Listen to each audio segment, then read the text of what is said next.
The world's biggest tournament is coming, and the official FIFA World Cup 26 Try-Under competition ball is here at the Goal 90 shop. Designed for the game's biggest stage, it's built for precision, speed and control. Right now, you can make it yours with 30% off plus free shipping. Don't just watch the World Cup, own a piece of it. Visit goal90.shop today and order now. What's worse than seeing your team lose? Knowing you've got the players to turn it around, but they're injured.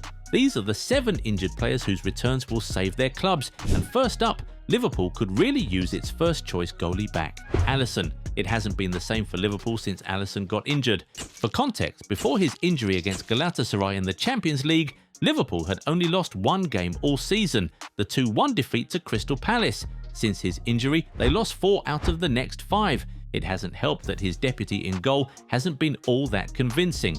Georgi Mamardashvili has had some questionable moments in goal for Liverpool, like Brian Mbeumo's opener in the defeat to Manchester United at Anfield, or actually watching him try to play out from the back. Something isn't quite right. Safe to say every Liverpool fan would be praying Alisson gets back and up to speed soon, the same way every Barca fan would be hoping their magician in midfield can cast a spell to heal himself on the sidelines. Xavi or Tottenham Hotspur and their midfield star, James Madison. Spurs fans must have been licking their lips in the summer. A new coach, exciting new players, and the thought of these new players potentially linking up with the established stars at the club all made for an exciting mix. James Madison was one of the exciting players to watch for Spurs.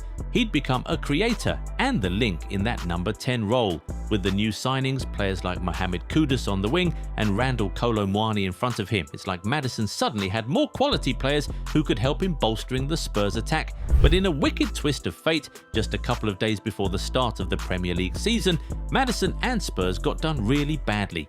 In the final pre-season game against Newcastle in Seoul, James Madison unfortunately tore his ACL. It was and still is a huge blow to Spurs. They still haven't been able to replace him. New signing Xavi Simons has been the one playing in Madison's role, but his total tally of 0 goals and assists in 14 games for Spurs this season tells you everything you need to know about the current situation. It's a Spurs team that's crying out for more creativity.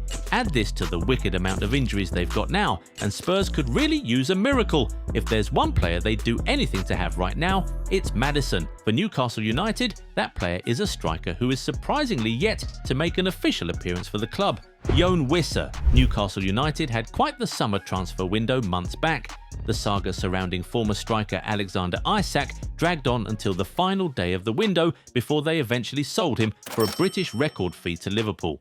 But it wasn't just Isak. Newcastle on their own were pretty busy too on deadline day. Hours before the end of deadline day, the club announced that they'd signed Brentford striker Jon Wissa for £55 million. And given that they'd already bagged a Nick Woltermaid who was already scoring goals, getting Wissa to either play alongside him or as a direct sub seemed like an ideal replacement for losing Isak. Except it hasn't happened, not even once. Strangely, Jon Wissa hasn't made a competitive appearance this season. The thing is, he wasn't training when he went on strike at Brentford trying to get his move to Newcastle. It finally happened, but after arriving on Tyneside not match fit, it was reported that he needed to have extra sessions to get his rhythm back after missing pre-season. But now, there are new reports of an injury he sustained combined with his lack of match fitness that's keeping him out. One thing is clear though, Newcastle could really use another name like Wissa in attack now. Still, it's at best an imagination of what the team could be with Wissa in the side or when he plays, but with this next dude, there's no doubting that he's the star piece in a side that desperately needs him. Cole Palmer.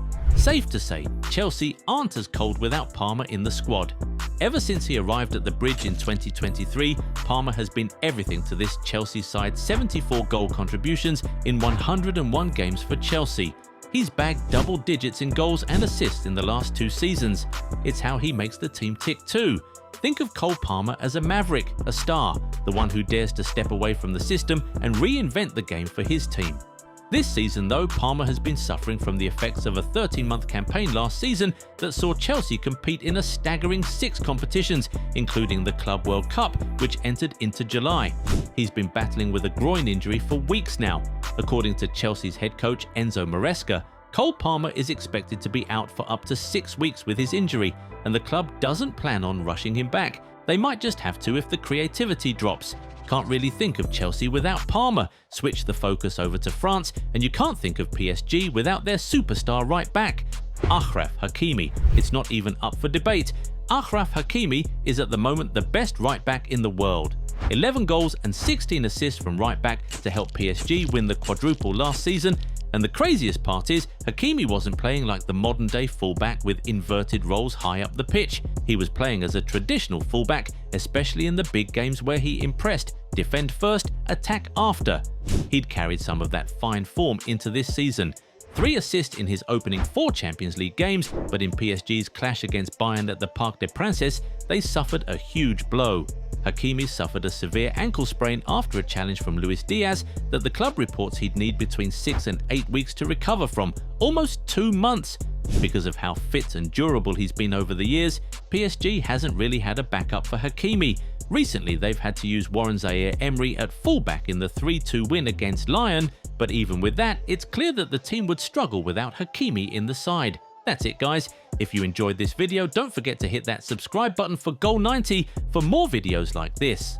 Do you want to make money with affiliate marketing? Join the Goal90 Shop affiliate program and start earning today. Get your unique affiliate link and exclusive discount coupon to share with your audience. Every sale made through your link earns you a 10% commission. No limits, just real earnings. Don't miss out. Turn your influence into income now.